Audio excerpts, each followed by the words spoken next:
Hello mga kabonsay, maluto kitang pusit sa paghiwa po.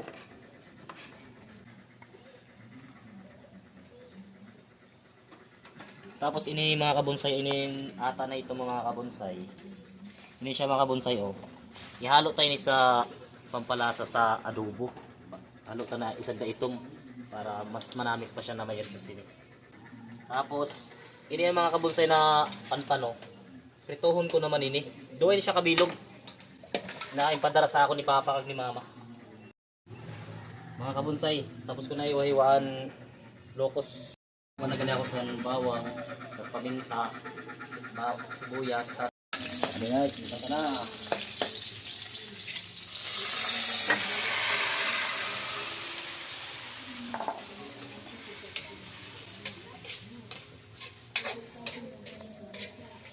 Magang magluto mga kabonsay kay para kaon na atap kag para maka relax.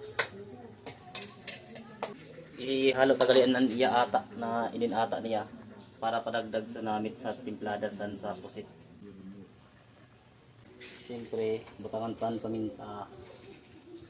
paminta para padagdag sa humot gihapon. Magic.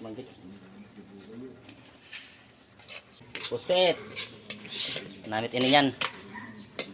Patilawan ta sa ato nasawa akon manamit ta ba.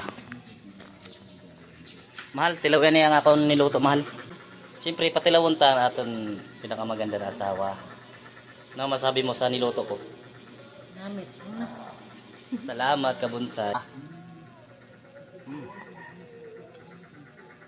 Gusto ko pa pag ang pusit, kaya mangamit ang timplada kag masabi sa unod sa pusit.